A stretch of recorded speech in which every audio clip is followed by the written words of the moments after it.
he has been involved in preclinical development of new diagnostic methods and treatments for AD. So while the world is trying to diagnose AD with blood samples, Arto wants to diagnose AD with brain waves, right, Arto? Yes, exactly. Exactly. So I understood your science then. So apart from that, the reason why Arto is here is he's also a pharmacist in Finland, and pharmacies in Finland, they're called as apteekki. You might have seen that word apteekki coming from apothecary. So probably if you see apteekki, that means you're looking at a pharmacy in Finland.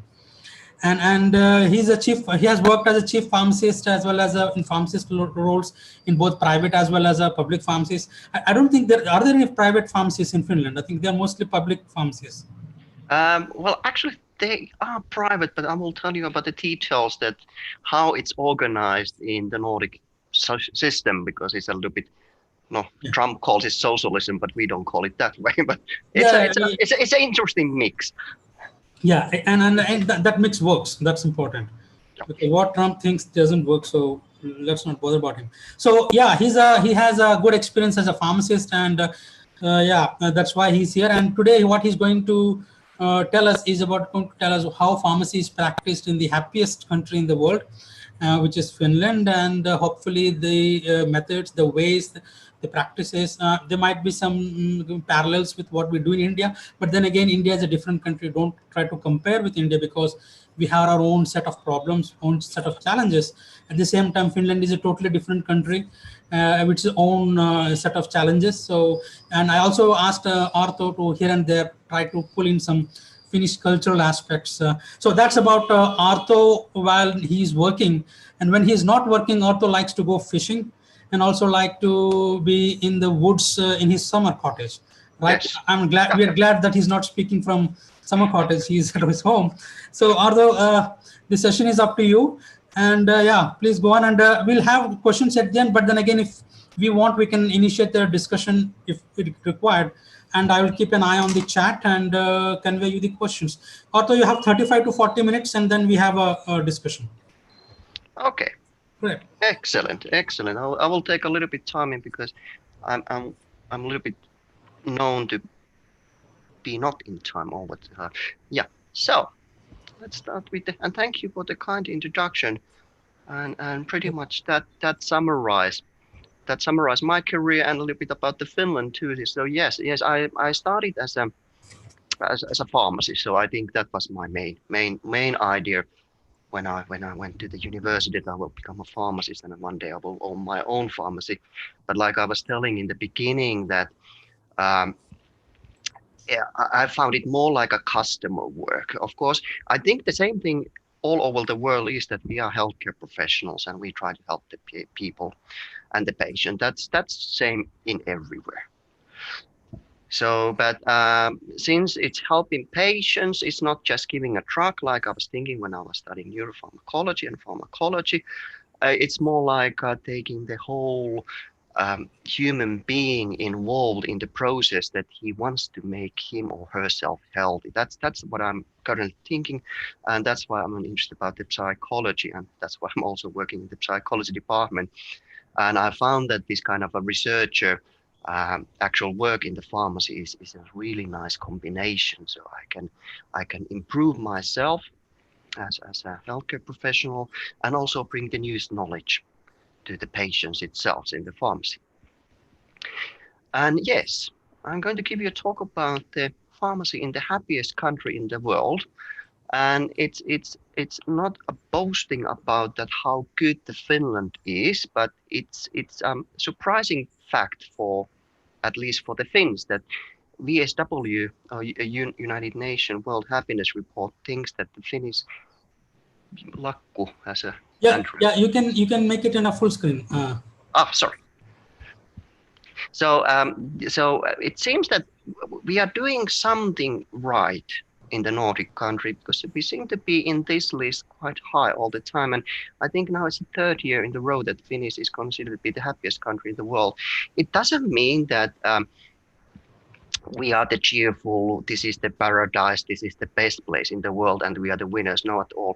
We think that the competition is really lousy, so that others are not doing really well, because Finland is not the dream world in the dream country in the world, but the competition, I would say that please speed it up a little bit more. It's not that difficult to become in this situation, to achieve this situation. But I think just to give a lot of details about it. So Finland is located in the Northern Europe, and culturally and the society ways we are bind with the Scandinavian side, so the Norway, Sweden, and Denmark. And it started like 100 years ago already when Finland got independence, and there was a lot of discussion about the social welfare and social equality.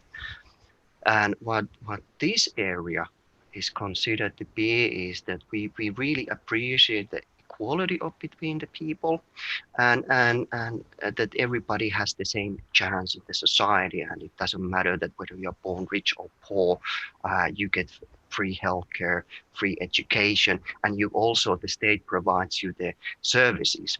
So that's a labeling thing also in our pharmacies. We have some difficulties. For example, what comes to the size of the country, it's rather large in the European scale, of course, not that big as India. But the problem is that there's 5 million people living in this country. So providing pharmacy services all over the Finland, when there's only 5 million potential customers, that's complicated. So that's why there is this private pharmacies, but there's a tight control from the government. So you cannot just start your business wherever you want. The government wants to control that it's equally distributed all over the Finland, and all parts of the Finland have the same healthcare, healthcare services, educational services, and that kind of stuff, as much as is in practical possible. Mm-hmm. But that's why I think that's if we look for differences, this is the difference between India and Finland, because you have a good customer base and your population. Yeah, we have almost. I mean, a pharmacy shop in every street. We have almost in every street in Hyderabad, almost street corner shops. So, yeah, public outreach is good. Yeah, I think in our capital area, where the most population is concentrated, we have 1 million people living there. We have 30 to 40 pharmacies over there. What government says that you can have pharmacy, but only in a certain area. So it has to be approved by the local authorities that where you are going to establish your pharmacy. Because what would happen is that we have 10 pharmacy in one shopping mall, and then we don't have the pharmacies in the next 100 kilometers. So that's just because of this mentality we have that everybody has the equal opportunity for the healthcare services. It's also controlled. That's nice. Yeah, no, it seems to be working quite well. We have been asking about that. The Association of Finnish Pharmacists have been asking their customer service and how happy the people are about the current system, and we're getting like even more than 90% of positive feedback. So people do like this system, and people also value that these pharmacies are easily accessible for everybody.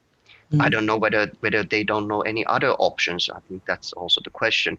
But people seems to be content with the current situation. Yeah. Yeah. So if we give some more details about it. This is the area of the Finland. We have a lot of lakes, so we have a lot of empty spaces in Finland. That's what it means actually.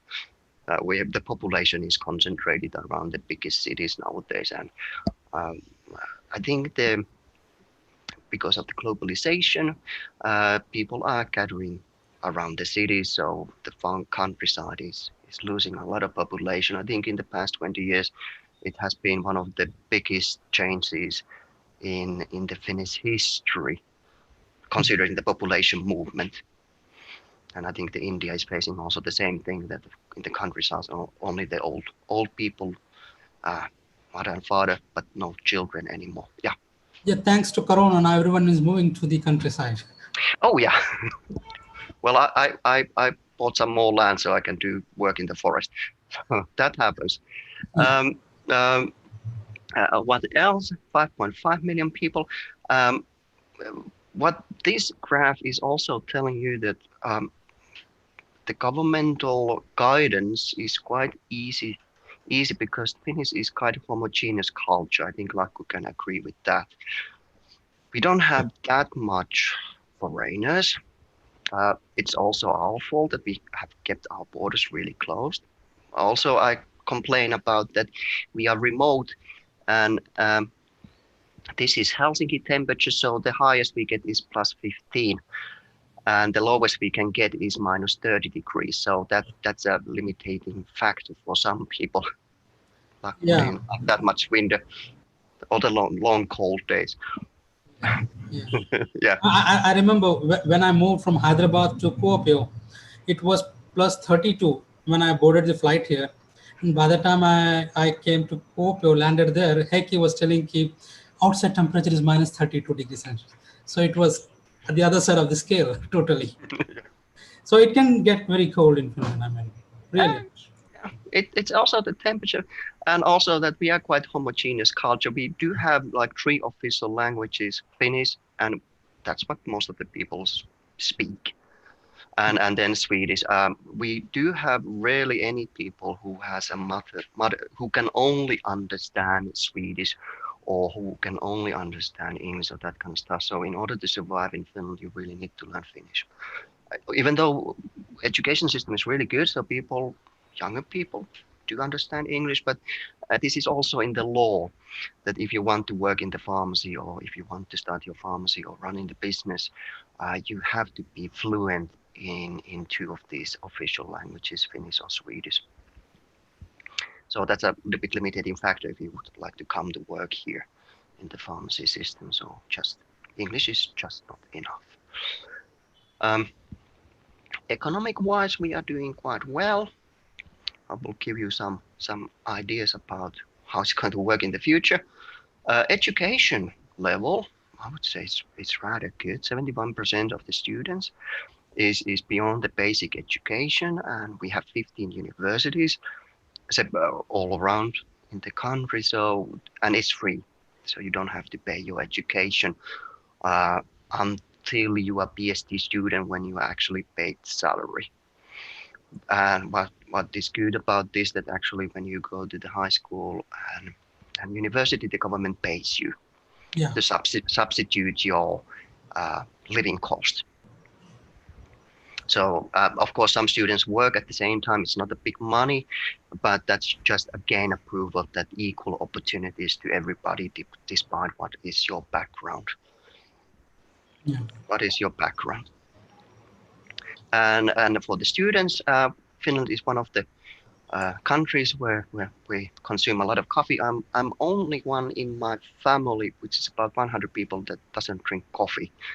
So that tells a lot. But this is how our students are keep going through these boring lectures and long exam periods. Read a lot of coffee, drink a lot of coffee. Oh. Yeah, and this is just the demographic showing what I was telling about that. This is the Finland, and this is the demographic of Finland. So how many people per square kilometer? And as you can see, we have Helsinki, the capital region, which constitute about 1/5 of the population. And then we have these regional cities like Kuopio, where we met with Lakku, Jyväskylä, where I am, Oulu, concentrations of industry, factories, and also the population. Let's say this is the polar circle, and above the polar circle, which is almost 1/4 of the country, there's only 200, 300,000 people living over there. And there I see Rovaniemi, the place where Santa Claus lives. That's Yeah. where the Santa Claus lives. Exactly. The legend goes. Yeah. And this is the area where the rich Indians are coming for winter holidays, somewhere here. Yeah. Yeah. Yeah. Yeah. Cricket Rich India. players. Yeah. Yeah. Cricket players and that Cricket kind of stuff. players. Yeah. Yeah. If you want to see Northern Lights and snow, this is where we are advertising for the Indians. Please come here if you want. Cricket Yeah. team. For the yeah.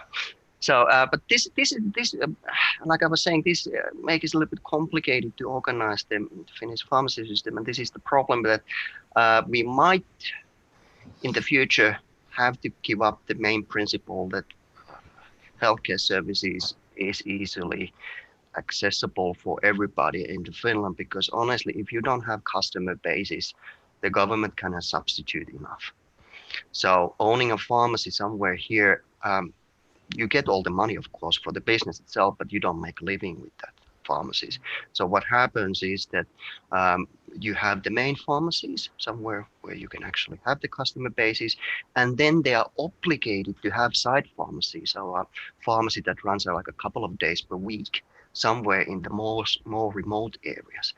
So that's what I have seen now, that the government is saying that okay, you can have the big pharmacy in the cities, you can make a good money, but in order to have good business, you also need to do a little bit like a charity work. You are Yeah. not going to lose money, but you're not going to make any big profit over there, and that makes complicated.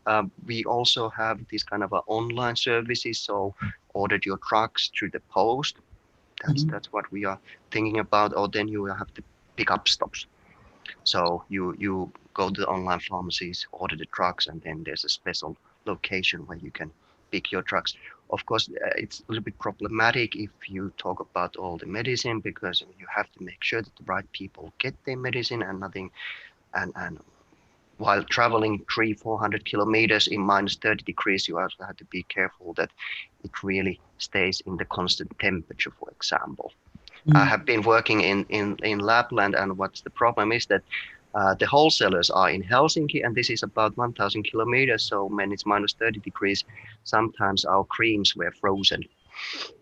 So Yeah. it would be nice to have a lot of customer bases and a lot of wholesalers, but it gets more concentrated. So it gives you a problem when it comes to the profit, and also just the basic running and keeping the stories of the pharmacies. Yeah. Yeah, and I could. There was an afternoon. Yep. Yeah. Okay.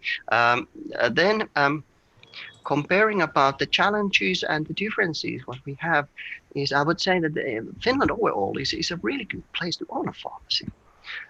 This is the how the different age groups are presented in the overall population. In India, you have a baby boomers, and you have a lot of people under 20 years. But Finland is like most of the European countries, and at least the Scandinavian countries, where we don't have immigrants running in the country, which I hope that this government will change the policy, is that we have a lot of old people over 65, and 65 is the age when you retire in Finland. I think now but they are increasing it, so 67 it seems to be the age when you can retire. But we do have a lot of old people, and a lot of old age is associated with the amount of the diseases you have or healthcare problems. So there's a need for pharmacies and healthcare providers, and it has been cases that we do not have enough uh, uh, bachelors of pharmacy or master of pharmacies. So that's an issue that we have to solve. That we do need more pharmacists. They need to be more better located, and we need to have more people working in the healthcare system. So in that sense, running a pharmacy in Finland is considered to be quite risk-free business. So you are not going to bankrupt in Finland, and you will make a decent living. Nobody in Finland is wanting to be a millionaire, but you don't have to worry about. You don't want to worry about that you're going to bankrupt at least. So you make a nice living.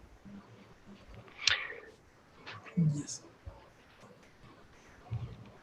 And to summarize about a little bit of the Nordic society and Finnish society, and to catch up what you should remember from the society of the Finns, is the janteloven. It's a Danish word. It's from the book, but it's the law of Jante. That it's not a Nordic invention. It's like from France, the liberty, equality, and brotherhood. And it's the quite common standard, but we all believe is that. But the Nordic twist is that you are not to think that you are anyone special, and that you are not better than us. And this encourages us to think about that how everybody in the society should feel happy and content about our life. And that's what the politicians are then also deciding, that the law should follow this principle, that we can and we must uh, lose some of our privileges, for example, making millions by owning a pharmacy, instead of being a good part of the society and make the society and the healthcare work. So that's the main principle, that not the big cash itself, but how the society will work and how everybody has the equal opportunities for the healthcare. It's rather expensive idea, so I'm not sure about how it's going to run in the future based on the issues I raised. So is pharmacy then good business, and how good business actually it is? So like I was saying, because of the demographics and because of the healthcare need, the number of pharmacies uh, is slightly increasing. The numbers doesn't seem to be that big, but it's like 1/3, 1/4 of increase in the past 50, 40 years. And the number is just increasing all the time, because really we need more people to help with the pharmacy system, and also places where people can go, because we are getting more and more old people. So in that sense, there's a good drive with that, and most students, or let's say 99% of the students, they do find a job in the next 6 months after graduation. So unemployment rate in the pharmacies is minimal. There are a few cases, but for example, it happens like me, that I go to do the research, and I might get the grant, and then I'm unemployed. But if you work in the pharmacy, you have a full life career. Oh, Full life career. Then where the money comes from is that the government it's in the law. How much money you can actually earn by truck. So when the pharmacy buys the truck from the wholesale, there's the different categories of the prices. And then the government is telling us that how much you can actually have medicine traffic. So for example, if the truck you buy from the wholesale, you can only multiply by 1.45. To make it easier, if you have 10 euro truck, you pay 10 euros from the wholesale, you buy to the pharmacy, you can get 3.5 euros. Yeah, I'm doing the correct. Yeah, 3.5 euros per truck. So that's the profit you can make. so it's capping the profits also. How much you cannot make profits as you please, but it's capping it. No. Jante's law, everybody is equal in the prices too. Okay. Even in the category of drugs as well, some drugs are easily available, some are not easily available. Even then also there's no chance of making profit. No, it's forbidden. Okay. So if you do it, they will take your pharmacy away. Interesting. Or maybe you are even sued. I'm not sure. Nobody has tried that. Because typically when there is an opportunity to make money, then probably the American way of thinking is, let's make money. Yeah, no. And the wholesale prices are actually, so even not the truck companies can just say that this is the wholesale that we are going to give to the Finland, because most of the cost of the trucks per person is covered by the government. So it's heavily substituted. So I will show you how much actually the patient then actually pays, but the most of the prices is paid by the government. So we have this social welfare system that if you go to pharmacy, you pay a couple of euros. If the truck is 200 euros, you pay a couple of euros. So it's compensating. It's compensating system, yeah. So everybody, so I'm like we in the Nordic country, we check the USA system. So if you have a health insurance, everything is okay. But if you don't have health insurance, then bye. I mean, the system you have there is quite nice, and it's like amazing that it doesn't matter if you're from a rich background or a poor background. It doesn't matter whether it's a rich drug or it costs more or less. You always pay the same amount which everyone else pays. The rest of the difference is government pays, which is very nice to hear. But then again, someone has to pay the bill, and I guess government is paying the bill and that's what the welfare society is about. Yeah. That's amazing. I mean, yeah. Yeah, I will, if I have time, I can actually show you the latest budget for the last 10 years, so which is telling us that we cannot afford this system for a long time. That's the problem in Europe and the Nordic society. Everybody likes the system, but how to fund the system? Yeah. But I think this is the last thing that we are going, the societies are going to change, because we really, the basic healthcare, basic education, free, clean, free water, and that kind of, if those don't exist in our countries, then it's not the same society anymore. Yeah, exactly. Then it's not, and of course we are facing with the globalization, but the big companies are going to the tax havens and that kind of stuff. So it's also an issue that we cannot influence. So that's why we are part of the European Union, to hope that we could make more global laws to avoid these tax havens. Nobody needs to earn 1 billion euros per year. Nobody is that important. That's the Finnish mentality, that you are not worth of 1,000 people. Nobody is worth of that. You can make the money, but the basic principle that I'm better than you is no. That's very humble notion. Jante's law. You are not better than the others. Young Tesla. Jante's law. Yeah, but then of course, and as you can see, the pricier the drug, the less you make profit, because this is also then the government is saying that you make a nice living already with your pharmacy business, so don't get greedy with this stuff. Okay. And the percentage you pay taxes is 10% from the drugs. Yeah. Good. So that's how you make. And then and the other thing the government is also doing is give the license to own the pharmacy, and what they try to keep the pharmacies is a relative size. So as you can see, we don't, if you check the prescription per year, so that's a kind of telling you how big is the pharmacy, how good business you have running. So 200,000 prescription per year, we only have few pharmacies that big. And most of them are, there's private owned, and there's also a university owned. Helsinki University and University of Eastern Finland has a license to own pharmacies, because they are also training the pharmacists. Okay. So it's a training pharmacy. That was the original idea, but now they are like a milking cow for the universities too. It's a win, but it goes to the research, I hope. So there are a couple of big pharmacies, and for special reasons, and a couple of them are private owned.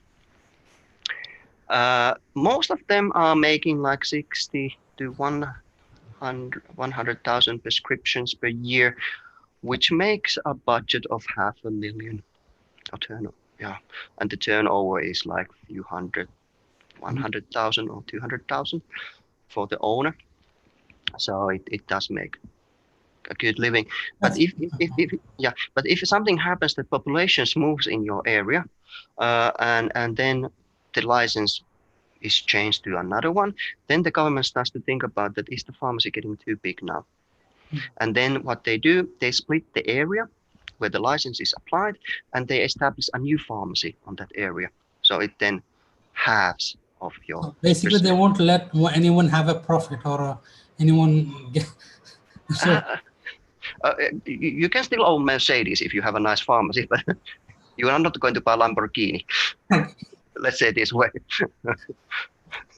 that you have to do something else. You have to go to tax heaven. That's in total contrast with American capitalistic system. I mean, that is in total contrast. Yeah, and Lamborghini doesn't run in the snow, so you don't need it here.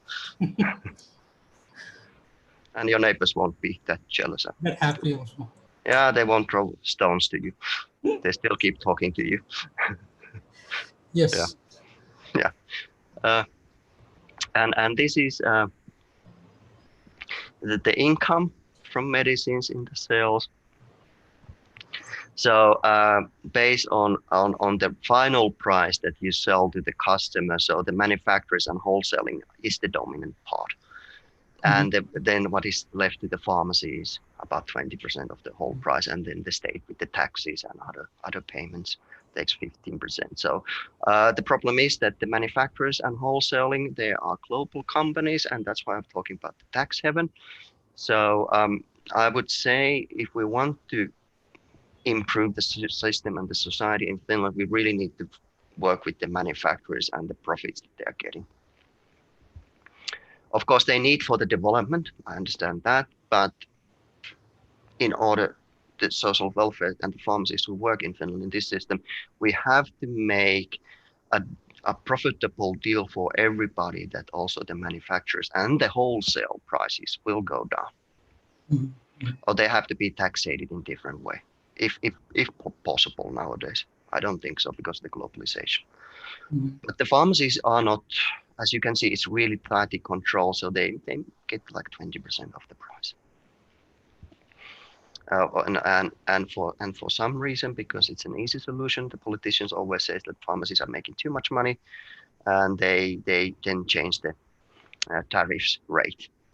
Yeah. That we're getting less and less money. It's an easy solution that you can give your voters that we will reduce the prices of the drugs, and then you cut the share that the pharmacy gets, and then you cannot do anything with the global companies. So Yeah.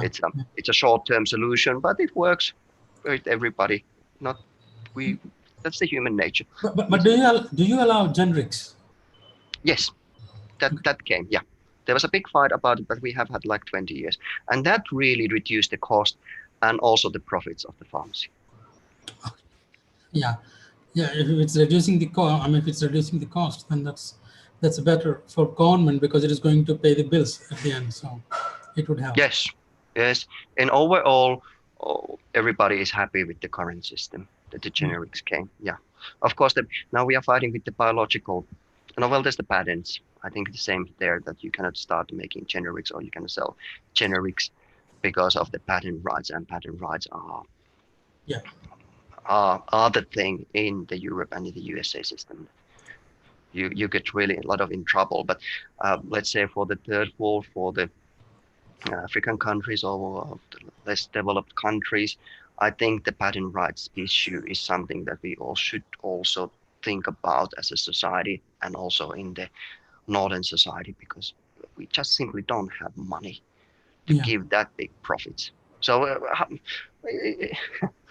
it's a difficult thing. I don't have the answers for that, but I see the numbers and I see the problems, and I could see that we all should do our share to Yeah. solve these problems. Nobody is without the influence. If the markets doesn't work, the manufacturers and the wholesalers are not going to get the profits that they used to be. So they have to long-term plan. Yeah.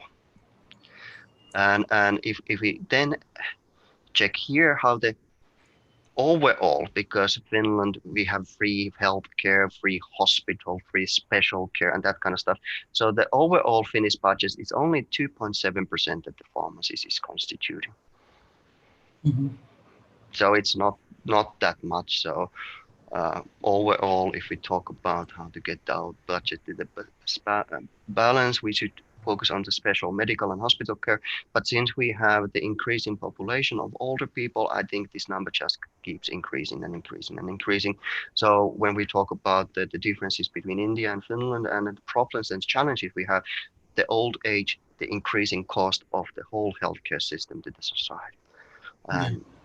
And one one solution should be that the European Union opens the borders for immigration. We have seen these devastating pictures of Syrian refugees drowning on the coast of Greece. Yeah. And that's the It's also shameful not thing. straightforward. Yeah. Yeah, that's the shameful thing in Finland. So we should allow more and more people coming from different backgrounds and from different populations and whatever the reason is to come to Europe. We still have money to support even less educated people. And of course, we welcome the educated people. And Lakku knows that how difficult it is to integrate even with the good degree Yeah. to the European society. So we do invite people, but we don't really make sure that they want to stay here and they can make a nice living and family life and they have the job opportunities here. Mm-hmm. Yeah. So that's a challenge that we have to face. We don't have enough babies by ourselves. We have to invite people with the families here, and we have to make sure that they want to stay here. And that's it's not going to be the solution for the next parliament year, like the 4 years period, but it's going to solve the problems maybe in 20, 40, 50 years. Yeah, the solution is also not straightforward. It's very complex, and it's so many things are attached to it. It's Yeah, not just immigration, but then again, a lot yeah, of other things, host of yeah, other things are there. yeah. So of course these are just my Yeah. observation and points, but this is what we are currently having in the Finnish discussion. That uh, I think one of the big shock was that we had this refugee crisis, that we had a lot of Syrians coming to Europe, and we totally closed the border despite of was it educated or non-educated, or was it a refugee or just working because of coming here because of the work. Mhm. So these sudden changes rules that applies to everything without any flexibility. That's not the way we Yeah. should do it. Yeah, and then came Corona. Corona has its own set of problems. I mean, Yeah, yeah, and Finnish pharmacy cannot solve all these issues. yeah, definitely Yeah, not. but I just want to say that pharmacies is not an isolated island in the society. It's a big important part of the healthcare system, and the issues that affected the society will also affect the pharmacy faster or sooner, but they do come there. Yeah. Yeah, I'm checking about my time. Yeah, you Uh, have time. I will remind you. But yeah, please. yeah, okay. So teachers, I can a little bit skip of this. So as you Yeah. can see, this is the our annual budget, and this is the balance. And now because of Corona, we are going 20 billion under the budget, and the whole Finnish budget is about 70 million. So we are in deep trouble, to say at least. Mhm. And it's not because of the Corona, but as you can see, we haven't really made any positive balance for past 10 years. Mhm. And the healthcare cost is just increasing and increasing. So when politicians are seeing these pictures, they try to find a way to cut the profits from the pharmacies. Mhm. Yeah. Yeah. And okay, maybe in the last part, I will just tell about how is the working in the pharmacy and starting your own pharmacy. Yeah. And also, do you have anything about actual where the action happens, prescription to dispensing? Uh, wait, let's see. Yeah, Yeah. Okay. Okay. You have. this is where the magic happens. Yeah. This is where the magic happens. So in the Finnish system, because it's governmental controlled, the government also makes inspections to your pharmacy, and it's there's a governmental office that tells you that what kind of a business you can run. And this is based on my observation from other countries, is that the Finnish pharmacies are really concentrated about selling drugs. As you can see, this is the nicotine production, this is the vitamins, and this is for the stomach. And for example, we don't sell photos or cameras or perfumes. Um, there was one guy who tried to sell wood for burning wood, so for fire, and the license was taken off because pharmacy should only be focused on the pharmaceutical services Yeah. and not selling washing machines. And if you if you try to run two businesses at the same premises, your pharmacy license will be cancelled. I think same here in India as well. Yeah, yeah, yeah. But in UK, it's hard to find the drugs Yeah. behind all these cosmetics. Yeah. So we have the prescription drugs, and it's a quite laborious work. So we do have electronic prescription system nowadays. So all the prescriptions in the hospitals are or from the private doctors or from everywhere. It's one system, electronic system, and you don't have to have any papers anymore. So when the person comes to the pharmacy and wants to have prescription pharmacy, he comes to the see the bachelor pharmacy or master pharmacy. So you have to have a university degree in order to handle prescriptions. And then we have this identification system based on their social security number. So we all have social identifying system with the social security number. You give that, and then we can actually pick up your prescriptions. prescription is valid for 2 years, so it's a quite a good time. And then we are allowed, because of the substitution system, allowed to give like drugs for 3 months. That's the maximum amount of drugs you can buy from the pharmacy. And what we do, we also count the substitution. So the patient does need only pay like 2-3 euros per drug. So everything else is done. Unfortunately, this is also quite laborious work because we have different categories of substitution depending on the drug, depending on the diagnosis, and it's getting more strict and strict. So a lot of the work is actually counting the substitution. But what we would try now to do is a more clinical pharmacy. So we also try to offer services to evaluate the whole medication, see if there's any side effects or if these drugs don't fit together. We also try to give services for for example, to measure the function of the lungs for the asthma. But these are not substituted by the government. So people usually, and we have a good healthcare system, so these extra services don't really sell well. People still go to the hospitals and get the service there free. Okay. So the income is mainly based on drugs and bandages. So that makes the let's say that the base outline of the income quite strict and quite well controlled. So you really cannot compete in this system. Everybody has exactly the same price in the trucks.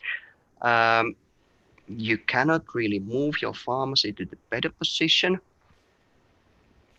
And in the law it says that how much pharmacists you should have that the customer, so you can really cut the cost. So thinking about running a business in the totally private sector, it's a different thing. Yeah.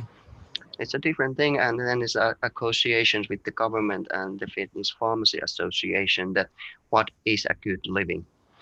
Yeah, and it's still interesting option, and it's a good option for pharmacists to apply the license and get your own pharmacy.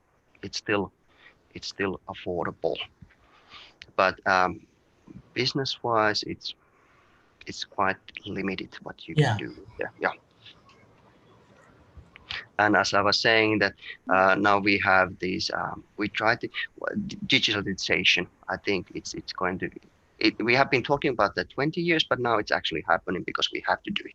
That's the best motivation. So this is a pickup stop, for example, that is located somewhere in the shopping mall, or we also have this interesting system that you can only buy alcohol from the governmental shop. So the pharmacies are also now joining effort with the governmental alcohol shop. So you buy your booze and your drugs from the same spot. Yeah. But that's where people want to go, and it's everywhere. So why not? Yeah. Yeah. So, but that's pretty much about how the practical work. I think in the long run, it's the same. You healthcare professional, drug information. You check that people know how to use the drugs and they know what they are for and when they should go back to the doctor. And we do have a lot of these over-the-counter drugs. We don't have it in that sense. It's limited, but we do have like painkillers like aspirin and nicotine, creams, animal medication. But for example, if you're talking about blood pressure medication, that's only prescription.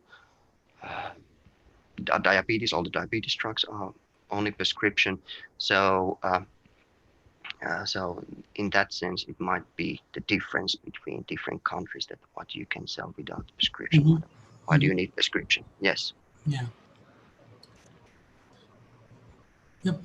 You have more. You can move ahead. Is there any questions or? Yeah, that's what I'm saying. There are no questions, but maybe we'll have the questions at the end. Maybe you can proceed with your presentation. Yeah. No. This is I could say that this is what average pharmacy in Finland looks like. Mm-hmm. So prescriptions is about 90,000 and turnover is 3.9 million. And the staff is that you have, so in order to have the license to run the pharmacy, Mm-hmm. you have to have at least Master of Science in pharmacy. So it has to be a pharmacist who can own the pharmacy, and you can only own one pharmacy at a time. So there's no like branding or trademarks. That's forbidden. Okay. Yeah. So in some countries, like in Sweden, they have make the solution that there is a company that owns multiple pharmacies, and then it's run by pharmacists. But these are, in that sense, privately owned pharmacy, and only one pharmacy. Like Walgreens, you mean? Yes, and there's a retirement age, so after 67, you have to give up your license. Okay. Yeah, and you cannot like give your License. you cannot give to your next generation to Yeah. your daughter or Yeah. your son. Yes. Yeah. So You can make more money there. yeah, so you own so you have the license to make business. Okay, and how do you get the pharmacy? It's a question mark in the law. It says that you have to be the best candidate of all the applications. So it's actually quite hard to get your own license. So at least 10 years working in the private pharmacy.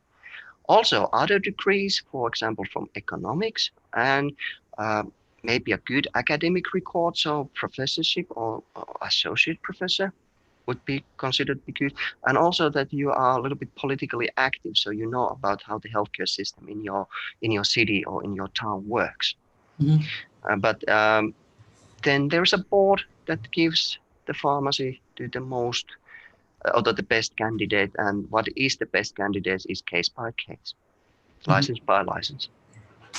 But you are not going to get your own pharmacy 2 minutes after you step out from the university with your master diploma. So you Yeah. have to show that you are able to run the business, because it does make sense, because it's the only pharmacy, let's say, in 100-kilometer radius. And if you're doing a lousy job, you will do Yeah. a lot of damage Yeah. in that area. Yeah. So you have to be a responsible person and Yeah. not crazy. That's also in the law, that you are not supposed to be in medical treatment because of mental health issues. Yeah. Oh, okay. Or hospitalized. Yeah. Mm-hmm. Yeah. I don't know why they needed to mention that, but it's in the law that you are not hospitalized because of the mental health issues. So you have to be available. Yeah. Or, yeah, pretty much that you are able to own something.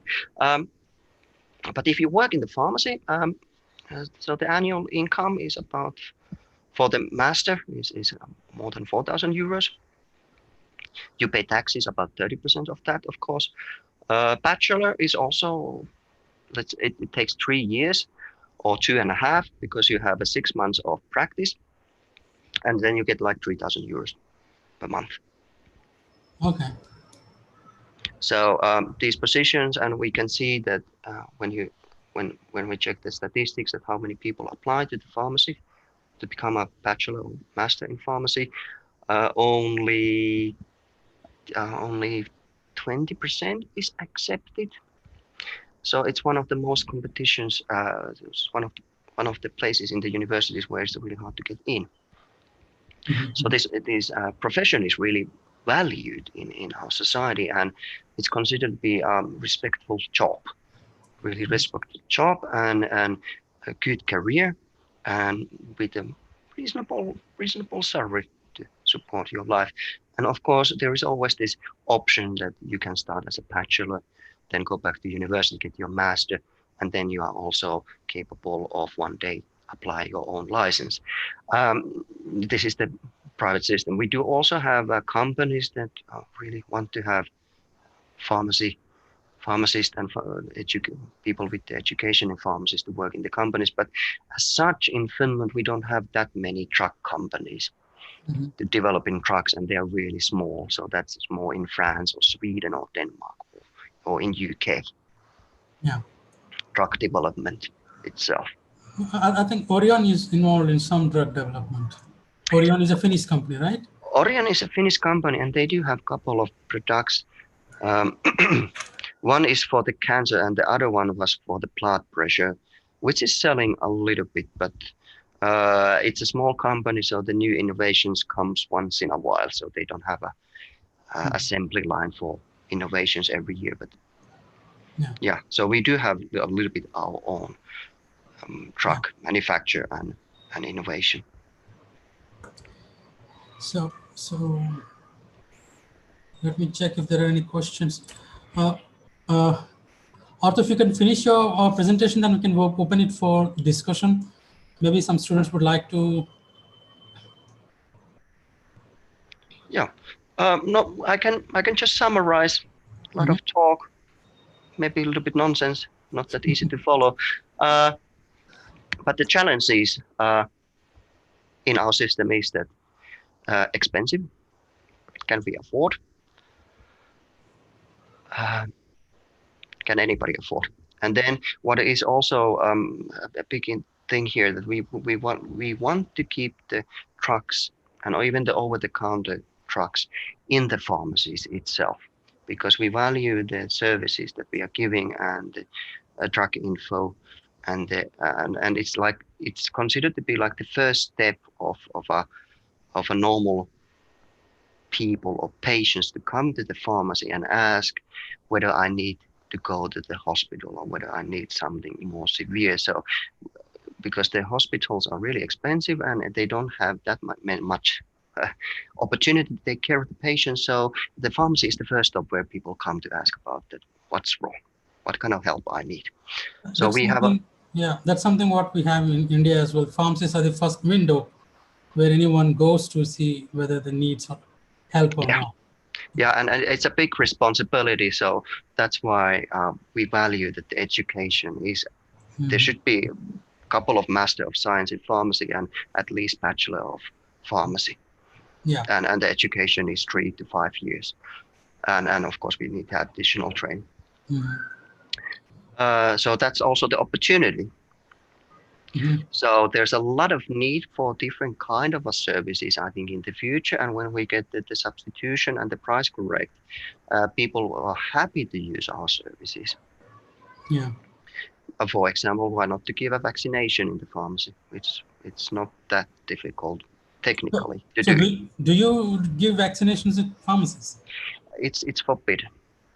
It's forbidden. That's only for nurses and for doctors. So there's a and it seems that since it's written somewhere in the law, even though the pharmacist is trained to give vaccination, you still cannot give it in the pharmacy.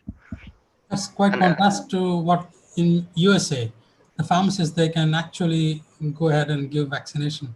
Yeah, make small procedures. Yeah. We can measure blood pressure. Yeah. That's where they draw the line. So I think it's also that we have to make a more discussion with in overall the healthcare system, that how do we make these things to work a little bit more smoothly? Do you really need to go to hospital to have a vaccination? Yeah. Can a trained pharmacist do that thing too?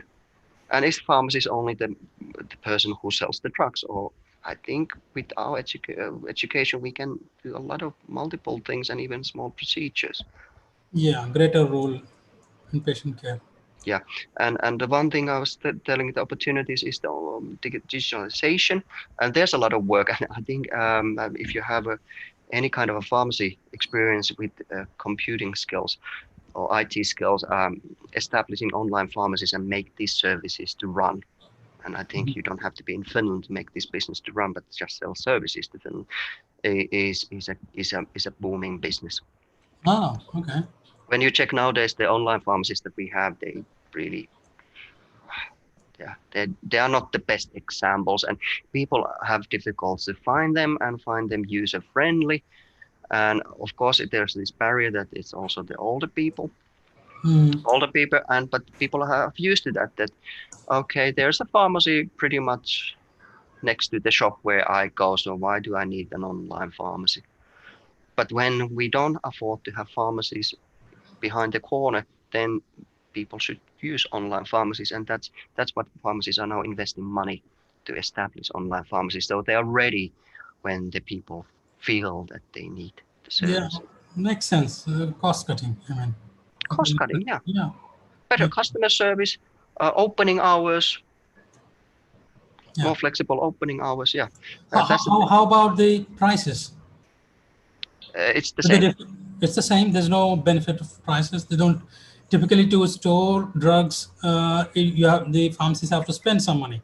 So when there's no pharmacy shop or a pharmacy itself established itself, then that benefit you can extend it to your customers as well, right? Most of the online pharmacies are working in the same premises as the actual pharmacy itself. Oh, So the storage and the work labor is actually the pharmacists that are working in the main pharmacy. You don't make that much. Actually, you don't make profit at all. It's just an extra service that you provide nowadays, and you're actually losing a little bit money. okay.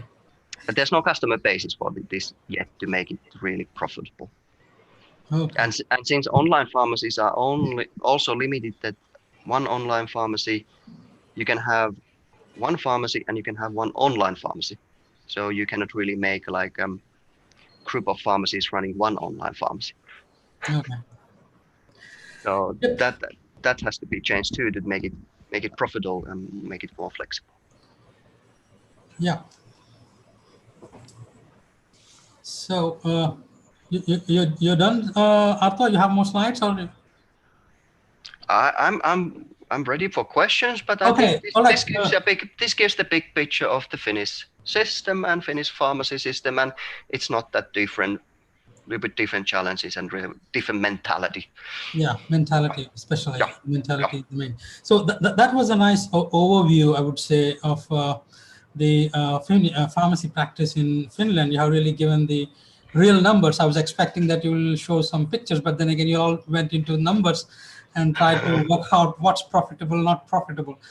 And yeah, but then yet I must appreciate the Finnish system because it is putting the patients, or it is putting the healthcare in first place rather than the profits, which is unlike in other countries.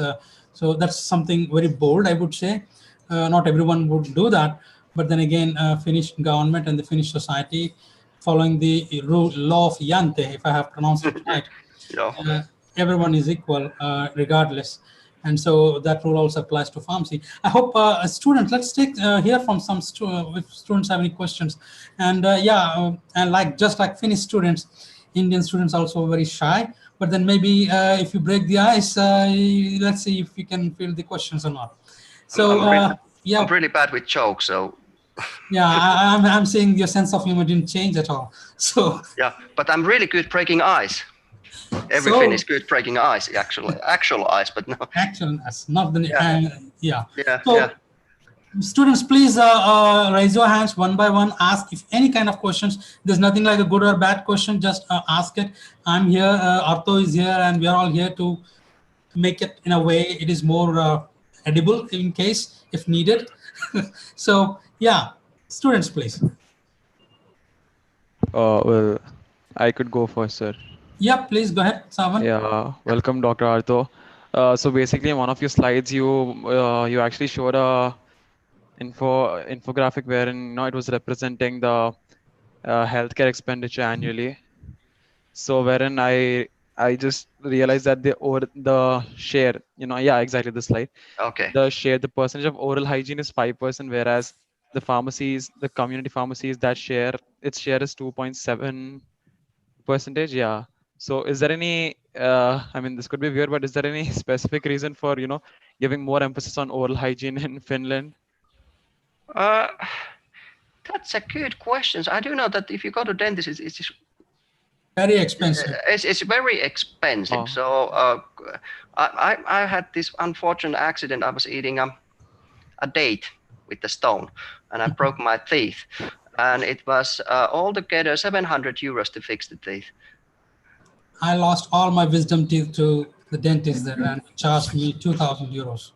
I Yeah. mean, that's never So had such an expensive one. so I think this is one of the examples that when it's not really well controlled by the government, and you're talking about highly taxated place where living costs are high, then also the profits that they want to make it goes high, because we don't have this kind of a price limitation of how much you can charge for correcting one teeth.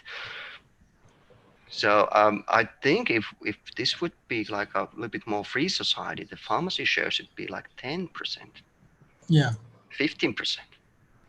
But it's heavily controlled, and as I was saying, all the politicians are always saying that this is easy way to cut because the legislation is already there. So they keep dumping it down. Whenever it tries to increase, it dumps down immediately. Yep. Thank you, doctor. Oh, there you go. More questions?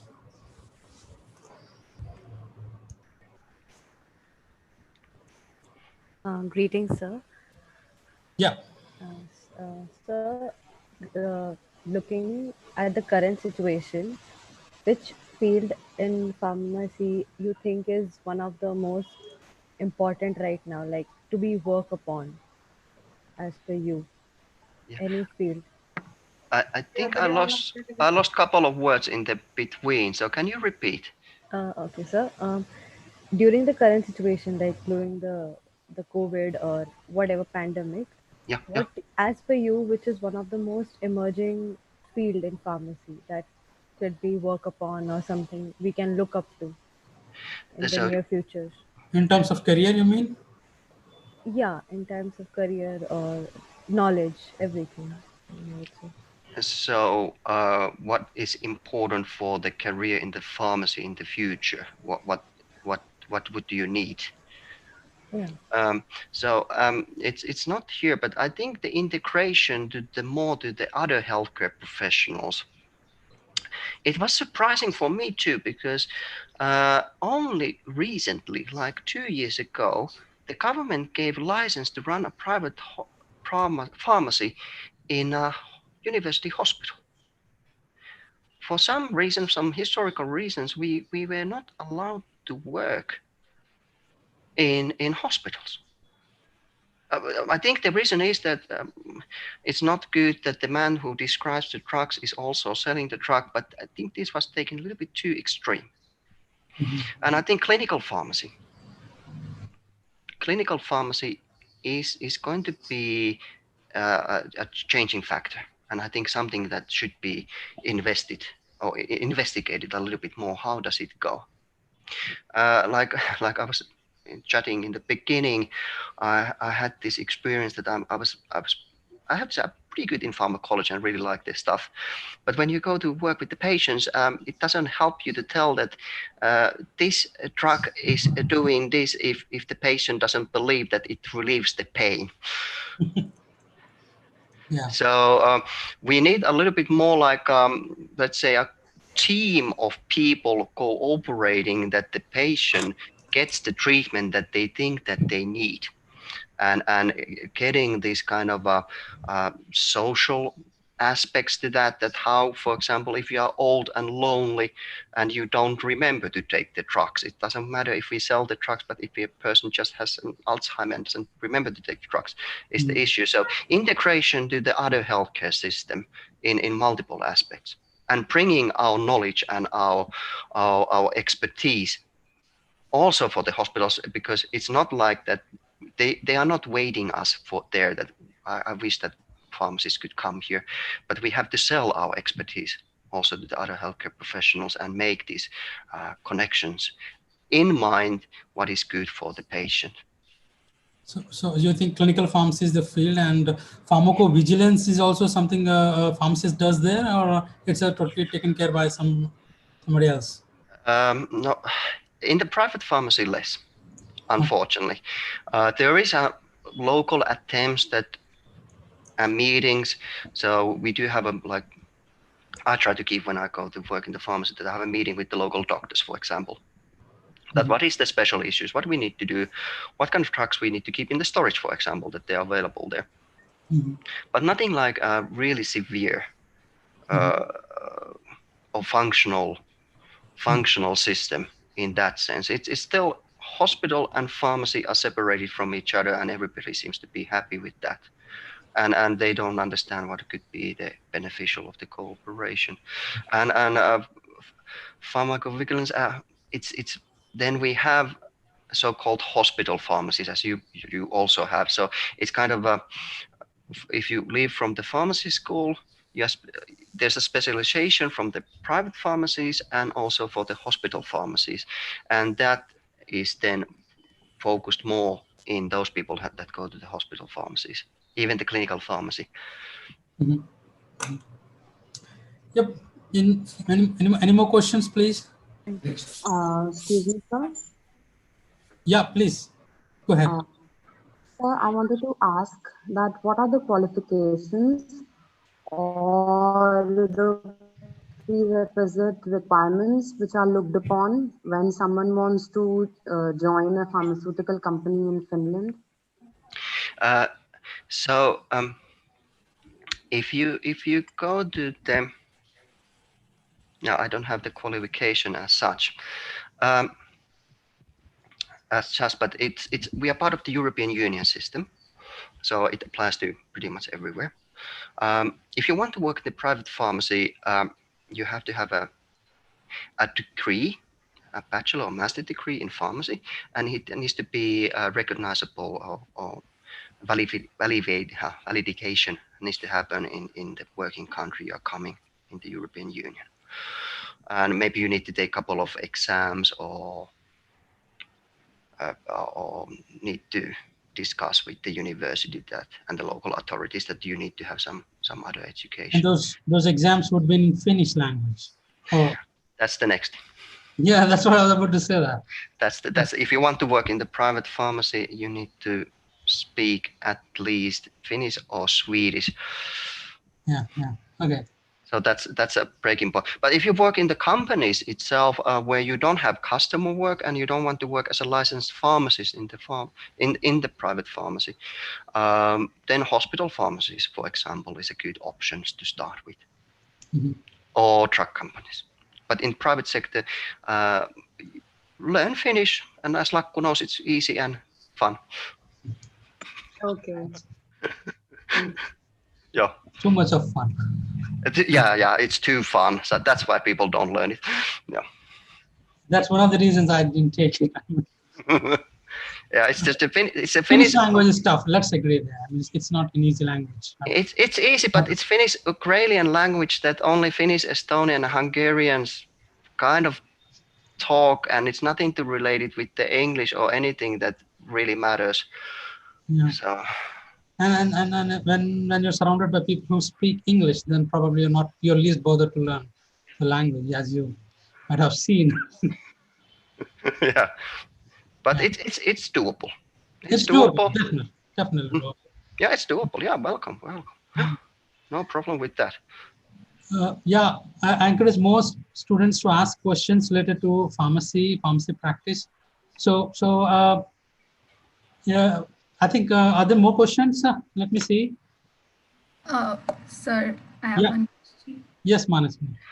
Hello, Dr. Arto. So I just want to know, like initially Dr. Pillai mentioned that, while people have been trying to treat AD with blood samples and you're trying to treat it with, brain amyloidosis and all of that. So what is that, thing that is like a driving force that you think in an innovative way? Because so, what drove you to be a researcher? Is that what? Yeah, that's what. You're happy in a pharmacy. What made you to go to research? Research. No, one thing was that I found that I need to educate with the customer service, and I really need to understand that what people need from the pharmacy. And maybe I don't understand people better, but I understand myself why I'm worried about that I'm not giving the best customer service. Then on the other hand,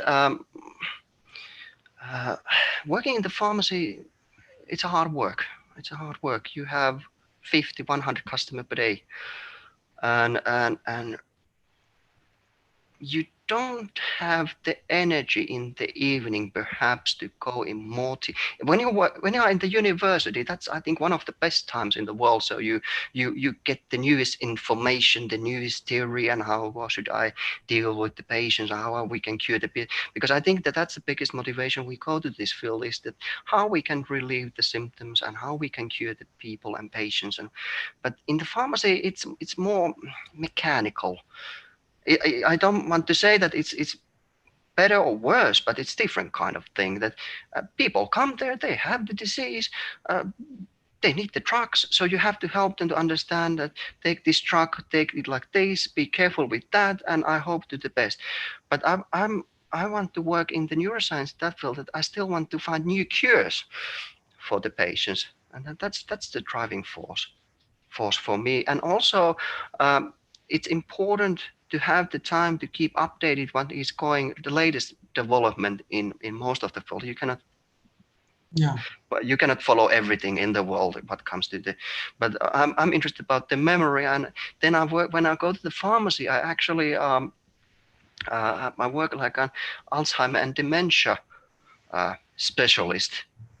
And then people can come to talk with me and talk about this issue. What's new? What's not going wrong? Why my medication is not working? So this is the clinical pharmacy aspect that I wanted to tell, that it's good to specialize, for example, asthma or diabetes, whatever is your passion, and share this information, because that's the first stop where they come. That, for example, they're saying that my grandfather is running, and no, maybe grandfather is not running, but doing some heavy labor, and he has these breathing problems. Should I go to the doctor, or what should I do, and what it could be? And if you have specialized, if there's some person that's specialized for asthma, he can give you more detailed information and help you to go to the right location and what should be taken care of. And they taking the modern asthma medication with the inhalers, I found it really difficult. So I'm happy if there's somebody who has really focused on that field and knows about this thing. So yeah. So it's the beauty is not just having the knowledge, but sharing the knowledge with the people who need it, and Yes. the satisfaction you get when you share that knowledge with people.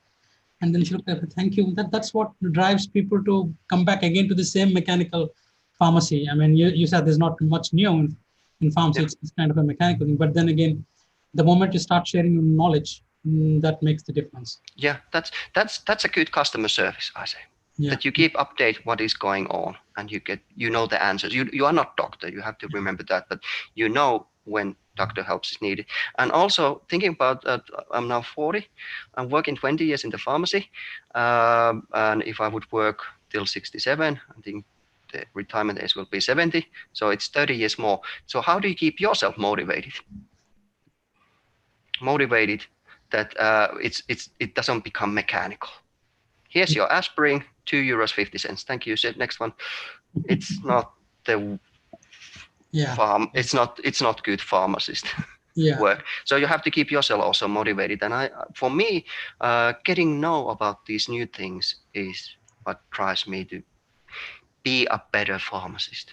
And also you're touching upon the society. I mean, you're not just always within the four walls of your pharmacy, but you're also going into the society, knowing what their issues are, and trying to help them. That's something noble cause. Okay, doctors are in their right, they're doing the noble thing, but then again, pharmacists have a very big role in the society, especially in these pandemic times, when what to do, what not to do, especially when disinformation is being distributed as a And I was working in the pharmacy in Lapland, so next to the tourist places, and when the corona started to hit to the France. And of course, it was the skiing holiday season, so we had a lot of foreigners from France, Italy, Spain, all those places where the corona was actually quite heavy. And they came to the pharmacy. Please tell me, what should I do? Do you have alcohol hand wash? Do you have mouth protection? What we need to do with the corona? How does it affect? How does it jump? Will I get it in the plane? So that's the, let's say, not emergency point, but that's where the people come to get the knowledge. And and you have to be sure that you actually say the right things. Right. It's not the pee your hands, and that's enough. So, so it's a really responsible job actually for you, and you can make a lot of mistakes. And one anecdote more is example. Well, I'm neuroscientist. I want to talk about neuroscience. But once I had a patient working. A man came into the pharmacy, said that I have been working with the wood, and I was cutting the wood, and it fell on me. And I was okay. That's strange. So what do you want? I need bandages. Or bandages or alcohol, or I don't really remember what I need. And this is pharmacy, and this man is so delusional. So something's wrong on that. And then he removed the hat, and I could see that there was actually a piece of bone or skull inside of the brain. So what happened? That okay. Lakku and I were working next to the stroke lab. So this is definitely a stroke happening in the prefrontal cortex, causing delusional thinking and irrational thinking. We took the guy in the hospital. He was sent to the emergency and was cut, and now doing okay. Yeah. So all what Arthur wants to say, you guys are important for the society. Okay. So Yeah. don't ever underestimate yourself. The knowledge that you're reading, the knowledge that you're trying to get is very, very important, and you never know when you get to use it. So you better be good in it. Yeah. Drink coffee while in lectures. Just coffee? Tea? You drink tea. Okay. Coffee and pastry. Yeah, Right. yeah, and keep educating yourself. Keep educating yourself. That's the key. Keep educating, yeah. Because for example, 20 years ago, there was no biological medication itself. So injections, for example, for arthritis. Yeah. So that has just come like 5-10 years ago. And when I go to pharmacy, it doesn't mean that all the information comes from the university, but I need to go to pharmacy to see what actually is going on there, and what kind of new products there are, and how should I educate them. Yeah. So that's why I like to be in the between. Maybe one day I will do decision what I want to be when I grow up. It's like a Peter Pan syndrome, but it's the information flow needs to be constant. Okay. All right. I think Arthur, we are ahead of the time. I think we have already surpassed the time. So let's wind up. Before winding up, I would like to. Dr. Lakshman. Yes. I'm having questions. Yeah, please. Yeah. Thank you, Dr. Arto, for nice overview of the Finnish pharmacy. Your whatever data you have given, it is really like we were roaming in the Finland, and very nice talk. Let me appreciate about that. Thank you. I'm having few questions. Like you mentioned about the pharmaceutical industries in Finland. How many pharmaceutical industries are there actually in Finland? I don't have exact knowledge of the pharmacy industry. Okay. Yeah. If you manufacturing of drugs is almost non-existing. Okay. It's done better in India. Drug development, yes. Drug development in the universities is going strong, and we do have this contract research. That's what's happening a lot. So drug companies do buy services from university or university-related companies or private companies to do the preclinical stages. It was my second question, like the research, like what research priorities are there in your country? And like as you mentioned, only universities are doing the research. So is there any possibility of collaboration with those universities? Of course. The main funding, the main funding body in Europe, European Union, ERC grants, and Finnish Academy, there is a heavily emphasis on cooperation. Because we do recognize that not all the knowledge with 5 million people in Finland is here. So we really need a cooperation to find out new ideas, to get new ideas together, and yeah, really cooperation. And it's I think the funding is also rather easy to get with the good ideas.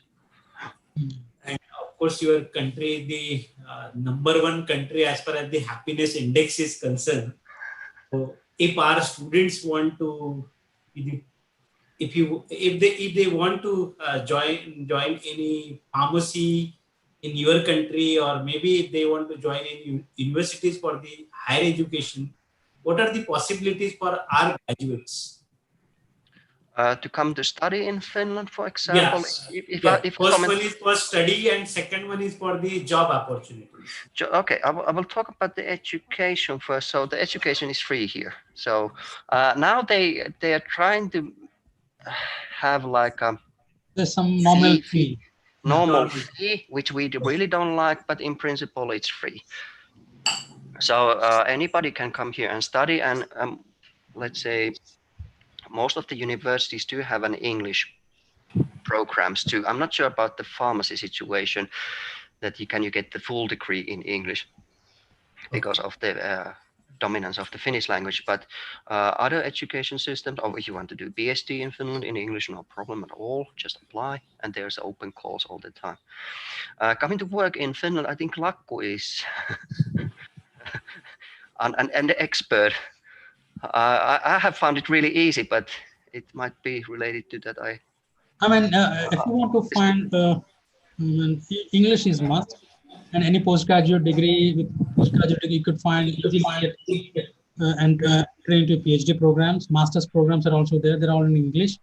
But then again, if you want to get into pharmacy profession, then as Arto mentioned, you need to have a good knowledge of Finnish language.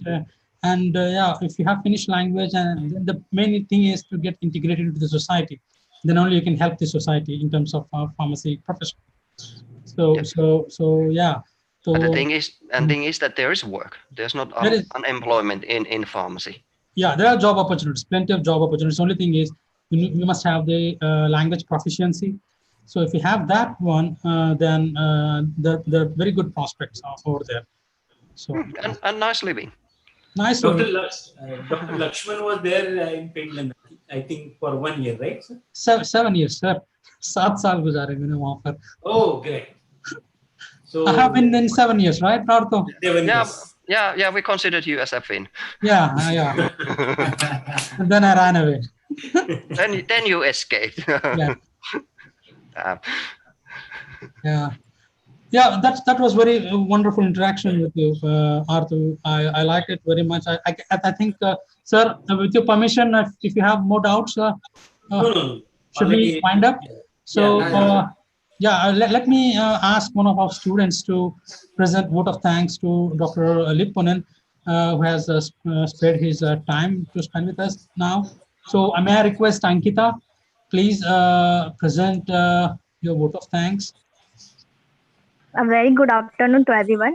I, Ankita Kumari, the student of NMIMS, regarded this as an honor and privilege to extend vote of thanks on the occasion. On behalf of the college management and all the students, I would like to thank our chief guest, Dr. Arto Lipponen, who gladdened us with his presence and guidance. Thank you for sharing your words of wisdom. A heartfelt gratitude towards our director, Dr. Ravi Kiran, and I especially thank our Associate Dean, Dr. Anit Pete, for enormous cooperation. I extend my sincere thanks to the faculty members, students for being a great audience. Last but not least, I thank GLS committee members without which virtual interaction session would not be possible. I once again thanks for everyone making this program successfully. Yeah, thank you, Ankita. Arto, I also want to thank you personally for just coming over here. I mean, these guest lectures are the kind of way 6 days a week we learn in the classroom, and on the 7th day we come out and we explore the world. That's how it is going on. That's a really good idea. Yeah. And I would also like to thank you for this great opportunity. And the more I talk with other pharmacies around the world, I think we are pretty much have the same global. We have the same basic interest to make people's life better, and we also have some global issues that we need to find the solution. So we are we have Yeah. the same challenges and Yeah, possibilities. and as a mark of gratitude, I requested Dr. Anil Pete to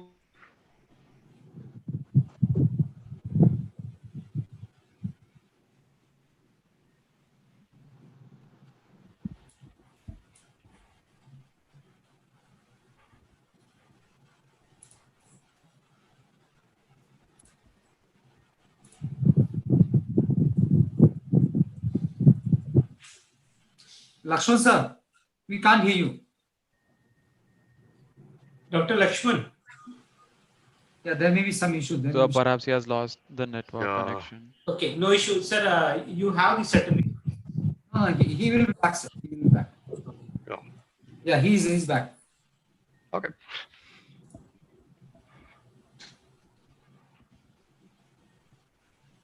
Yeah, Dr. Lakshman, are you online? Sir, could you please unmute? Oh yeah, thanks. Oh, Yeah, he's okay. there. I'm back again. Yeah. So, Arto, what I was saying was indeed thank you very much, and we typically thank our guests with a token of appreciation with a certificate. And when you visit Hyderabad, we invite you to visit our campus, our new campus in Jadcherla. I hope you will. You're already due. You're supposed to visit Hyderabad someday. So before you retire, yes, please do visit India. Absolutely. It has been on the list to do for. Yeah, I'm here in Hyderabad. Let me share my screen and show you. This will stop other screen sharing. Do you want to? Yeah. Yes. We just Yeah. need to talk about the temperature that you have there, because Yeah, I mean, December is a nice. You come here in December. We will visit Hyderabad and other places, and also you can visit Goa if you want. I mean, that's one good place. oh yeah. A lot of, yeah. Okay. But I have to say that we are used to that less sun and less temperature. Yeah. And when I was doing postdoc in Netherlands, I was the only one who got sunburns. So it's the same thing that you get sunburns in UK. Where it's always, so Give me a moment. I'm just trying to pull out your certificate. And it was here. Here is the Arto Lipponen. Come on. Open with paint. So can you guys see my screen now? not yet. Not it. Maybe I'll leave my screen. So No, it's okay. Now I think now you should be able to see. yes. Yeah, Yes, sir. Yes, sir. Now we can see it, sir. So I request. Just make it large, sir. Make it large. I think it's 100%. Yeah. Dr. Anil Pete can hand over the certificate in a virtual mode. And maybe So thank you, Dr. Arto Lipponen, for your valuable time and your very interesting overview about the Finnish pharmacy. And we are delighted to have you as a speaker for this week. So thank you very much. And like this is my request, whenever you will be there in India, please do visit our campus. And we will be there to take care of your hospitality. Thank you. Invitation accepted. Yeah. Okay. So I just wanted to thank you, Arto, once again. I also wanted to thank everyone for their patience, and I also want to thank our first year students. We'll have one common self photo. Yeah, why not? We can have Please open your cameras. all of you students, open your cameras. Let's have a photo op with Dr. Lipponen. Santosh sir, आप ले रहे हो? Yeah, I'm taking care. Okay. So please, everyone, be smiling.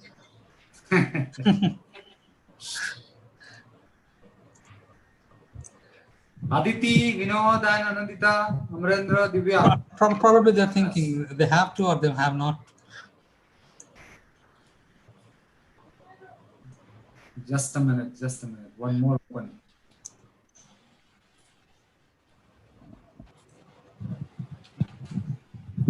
Shubham, Perfect now. Divya. Yeah. Done. Okay. Thank you, Arto. Videos. Thank you. That was a wonderful interaction, and yeah, give my greetings to Santa Claus, North Lapland. Yeah, And be a whenever you be a visit there, good boy. Yeah. yeah, I'm a good boy. I happen to be a good boy. Yes. All right. So, very thank you to all the first years who have joined. Next week, we try to get one more pharmacist from USA or I think UK. We have yet to fix, but then you'll get a flair of what's happening over there.